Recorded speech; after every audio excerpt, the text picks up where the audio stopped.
Hi hello అండి. Welcome to కహానీలు చెప్తా. ఈరోజు మన కథ పేరు కన్నుల్లో నీ రూపమే. ఫైనల్ పార్ట్ ఇది. ఇక ఆలస్యం చేయకుండా కథలోకి వెళ్దాం. చైత్ర కాలేజీకి వెళ్ళాక, అమ్మా, చైత్ర మీద నీ అభిప్రాయం ఏంటి? జయంతిని అడిగాడు చైతు. ఎందుకురా, ఏమైంది ఇలా అడుగుతున్నావు? అయోమయంగా అడిగింది జయంతి. అమ్మ, నేను చైత్రను ప్రేమిస్తున్నాను. పెళ్ళంటూ చేసుకుంటే చైత్రనే చేసుకుంటాను అని స్థిరంగా చెప్పి ఆమె సమాధానం కోసం చూడసాగాడు చైతు. ఆమె కొద్దిసేపు ఆలోచించి, నాకు ఎలాంటి అభ్యంతరం లేదు. చైత్రని ఒకే ఒక్కసారి స్కూల్ ఫంక్షన్లో చూసిన నేను మళ్ళీ 3 సంవత్సరాల తర్వాత కూడా గుర్తుపట్టగలిగాను. దానికి కారణం ఆ రోజు చైత్రలో నేను చూసిన సెల్ఫ్ కాన్ఫిడెన్స్. అంత చిన్న వయసులోనే మెచ్యూరిటీ ఆలోచనలు.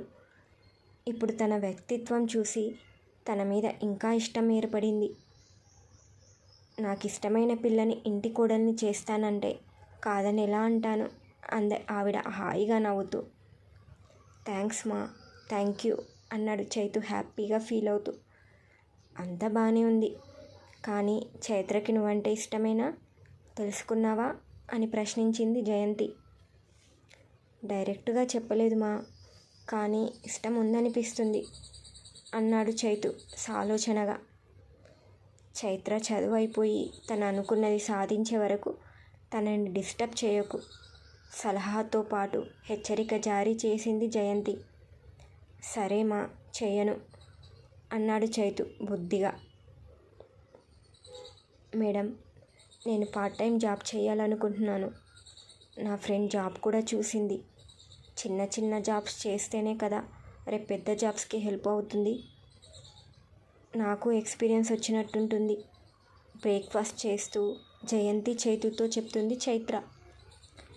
జయంతి కొద్దిసేపు ఆలోచించి, సరే నీ ఇష్టం చైత్ర, జాబ్ ఎక్కడా అని అడిగింది. కాలేజ్కి దగ్గరే. కాలేజ్ అయిపోగానే ఈవినింగ్ 8 వరకు ఉంటుంది.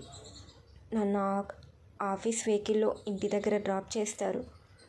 ఎలాగో నన్ను డ్రాప్ చేస్తారు కాబట్టి ఇకపై చైతు గారు డ్రాపింగ్కి పికప్కి రావటం అవసరం లేదు. మార్నింగ్ టైంలో బస్లో వెళ్తాను. నాకు కూడా సిటీలో అలవాటైనట్టుంటుంది అంది చైతు వైపు చూడకుండా. చైతుకి బాధగా అనిపించి చైత్ర వైపు చూస్తుండిపోయాడు. తన ఇష్టానికి అడ్డు చెప్పడం ఇష్టం లేక, సరే నీ ఇష్టం, కానీ జాగ్రత్త అంది జయంతి. చైత్ర తినేసి బస్ స్టాప్ వైపు అడుగులు వేసింది. చైతు అక్కడ ఉండలేక బాధగా రూమ్లోకి వెళ్ళిపోయాడు. నైట్ 9కి ఇంటికి చేరుకుంది చైత్ర. జయంతి అప్పటికే తినేసి పడుకుంది. చైత్ర ఫ్రెష్ అయి రాగానే తనతో పాటు తినడానికి వెయిట్ చేస్తున్నాడు చైతు. మీరెందుకు నా కోసం వెయిట్ చేస్తున్నారు? మీరు తినేయాల్సింది అంది చైత్ర అతి కష్టంగా చైతుని చూస్తూ. అలాగే చైత్ర గారు, రేపటి నుండి మీరు చెప్పినట్టే చేస్తాను. ఇప్పటికి మీతో పాటు తినొచ్చా, వెటకారం జోడించి అన్నాడు చైత్రను చూస్తూ. చైత్ర అతి కష్టంగా చైతు చూపుల్ని తప్పించుకుంటూ మౌనంగా తినసాగింది. చైతు మాత్రం అదే పనిగా చైత్రని చూస్తూ తినడం ప్రారంభించాడు. రోజు ఇలానే చైత్ర ఎంత చెప్పినా వినకుండా తను వచ్చే వరకు వెయిట్ చేసి తనతో పాటు తినడం, మౌనంగా తన చూపులతో ప్రేమ భావాలు పలికించడం చైతు వంతయ్యింది. ప్రతిరోజు చైత్రకి దగ్గరవ్వడానికి ఏదో ఒక ప్రయత్నం చేస్తున్నా కూడా ఏదో ఒక విధంగా చైతుని దూరం పెట్టసాగింది చైత్ర. కానీ తను చైతుని దూరం పెట్టే కొద్దీ తన మనసు చైతుకి దగ్గరవుతూ ఉంది. ఇలా రోజులు గడుస్తూ ఉన్నాయి. సెకండ్ ఇయర్ కూడా ముగిసింది. చైత్రకి మంచి మార్క్స్ వచ్చాయి. థర్డ్ ఇయర్ క్లాసెస్ కూడా స్టార్ట్ అయ్యాయి. చైత్ర, నేను 2 రోజులు పని మీద ఊరికి వెళ్తున్నాను. నువ్వు ఈ 2 రోజులు ఎవరైనా ఫ్రెండ్ ఇంట్లో ఉండగలవా, లేదంటే వేరే ఆప్షన్ చూద్దాం అని అడిగింది జయంతి. చైతు మీద నాకు పూర్తి నమ్మకం ఉంది. నేను తను చాలాసార్లు ఒంటరిగా గడిపిన సందర్భాలున్నాయి. ఎప్పుడు చైతు నాతో తప్పుగా ప్రవర్తించలేదు. ఇప్పుడు నేను తన వ్యక్తిత్వాన్ని తక్కువ చేయలేను అని మనసులో అనుకొని, మీకు మీ అబ్బాయికి ఎలాంటి అభ్యంతరం లేకుంటే నేను ఇక్కడే ఉంటాను మేడం అంది చైత్ర. చైత్ర మాటకి జయంతి వైపు ఆమె అభిప్రాయం కోసం చూశాడు చైతు. ఆమె కళ్ళతోనే సరే అని తెలిపి, సరే నేను రేపు మార్నింగ్ వెళ్తున్నాను, పని పూర్తవగానే వచ్చేస్తాను. ప్రయాణానికి అన్నీ రెడీ చేసుకుంది జయంతి. తర్వాత రోజు మార్నింగ్ జయంతి ఊరికి ప్రయాణం అయ్యింది. చైత్ర కాలేజ్కి, చైతు ఇన్స్టిట్యూట్కి వెళ్ళారు. నైట్ చైత్ర కోసం వెయిట్ చేస్తున్నాడు చైతు. ఇద్దరు రోజులాగే మౌనంగా తినేసి వాళ్ళ గదుల్లోకి వెళ్ళి పడుకున్నారు. మార్నింగ్ చైత్ర కన్నా ముందే నిద్రలేచి చైత్రకి తనకి బ్రేక్ఫాస్ట్, లంచ్ ప్రిపేర్ చేశాడు చైతు. ఇద్దరి మధ్య మౌనం అలానే కొనసాగుతుంది. చైత్ర కాలేజ్కి వెళ్ళిపోయింది. చైతు ఇన్స్టిట్యూట్కి వెళ్ళాడు. ఆ రోజు రాత్రి చైత్ర కోసం వెయిట్ చేస్తున్నాడు చైతు. చైత్ర ఫ్రెష్ అయి తినడానికి కూర్చొని ప్లేట్లో అన్నం కలుపుతుంది. చైతు మాత్రం సైలెంట్గా చైత్రనే చూస్తూ ఉన్నాడు. కాసేపు చూసి, ఏమైంది, మీరు తినరా అని అడిగింది చైతుని చూస్తూ. చైత్ర పక్కకి వెళ్ళి తన పక్కన కూర్చొని చైత్రని చూస్తూ, నువ్వే తినిపించు అన్నాడు చైతు. చైతు గారు ప్లీజ్ అంది. ఎలా రియాక్ట్ అవ్వాలో అర్థం కాలేదు ఆమెకి. చైత్ర ప్లీజ్ తినిపించు, నువ్వు తినిపిస్తే తింటాను, లేదంటే నాకొద్దు అన్నాడు చైతు మొండిగా. ఇక తప్పదనుకొని చైతుకి తినిపించింది చైత్ర. చైతు తిన్నాక తను కూడా తినేసి రూమ్లోకి వెళ్ళి బెడ్ మీద కూర్చుంది. చైత్ర దగ్గరికి వెళ్ళి సడన్గా తన ఒడిలో పడుకున్నాడు చైతు. చైతు, ఏంటిది, మీ రూమ్లోకి వెళ్ళి పడుకోండి. చైతు తల తన ఒడిలో నుండి తీస్తూ అంది చైత్ర. చైతు మళ్ళీ చైత్ర ఒడిలో పడుకొని, ప్లీజ్ కొద్దిసేపు పడుకొని నేనే వెళ్ళిపోతాను అన్నాడు. చైత్ర ఏమీ చేయలేక సైలెంట్గా ఉంది. చైతు కళ్ళు మూసుకొని చైత్ర అని పిలిచాడు నెమ్మదిగా. అని సమాధానం ఇచ్చింది అతన్ని చూస్తూ. అలానే కళ్ళు మూసుకొని చైత్ర ఒడిలో పడుకొని, నువ్వు బాగా చదువుకో, అలాగే నువ్వు అనుకున్నది సాధించు, ఎలాగో నువ్వు ధైర్యంగా ఉంటావు, ఆ ధైర్యాన్ని కోల్పోకు, నీ హెల్త్ కూడా చూసుకో. ఇలా నా నుండి తప్పించుకోవడానికి నిన్ను నువ్వు ఓవర్గా ట్రస్ట్ చేసుకోవద్దు. నీ నిర్ణయాలు, అభిప్రాయాలు, ఇష్టాలు, మాటలు అన్నిటినీ గౌరవిస్తాను నేను. అందుకే రేపటి నుండి నిన్ను అసలు డిస్టర్బ్ చేయను. ఇంకా కొద్దిసేపు నన్ను భరించు. మాట్లాడుతూనే నిద్రలోకి జారుకున్నాడు చైతు. చైతు నిద్రపోయాక అతన్నే చూస్తూ, ఎందుకు ఇలా మాట్లాడాడు, నన్ను డిస్టర్బ్ చేయనంటున్నాడు అంటే అర్థం ఏంటి, నా మనసు ఎందుకు ఇంత బాధగా మారిపోయింది అనుకుంటూ చైతునే చూస్తూ, నీ మీద ఇష్టం ఉన్నా దాన్ని చెప్పలేని స్థితి నాది. నువ్వు చూపించే ప్రేమకి లొంగిపోయి నేను అనుకున్న దానిపై సరైన శ్రద్ధ పెట్టకపోతే అప్పుడు నా మీద నాకే గౌరవం లేనట్టు. మేడం ఉద్దేశం తెలీదు. ఇంట్లో మనిషిగా చూసుకోవడం, ఇంటి కోడలిగా చూసుకోవడం రెండూ ఒకటే కాదు కదా. ఇప్పుడు నేనేం చేయాలి ఆలోచిస్తూ అర్ధరాత్రి గడిచాక నిద్రలోకి జారుకుంది చైత్ర. చైతుకి తెల్లవారుజామున మెలకువ వచ్చింది. అప్పటికి తను చైత్ర ఒడిలోనే పడుకొని ఉండడం, చైత్ర అలానే కూర్చొని నిద్రపోవడం చూసి పైకి లేచి చైత్రని సరిగా పడుకోబెట్టి ఆమె నుదిటి మీద ప్రేమగా ముద్దు పెట్టి తన రూమ్లోకి వెళ్ళిపోయాడు.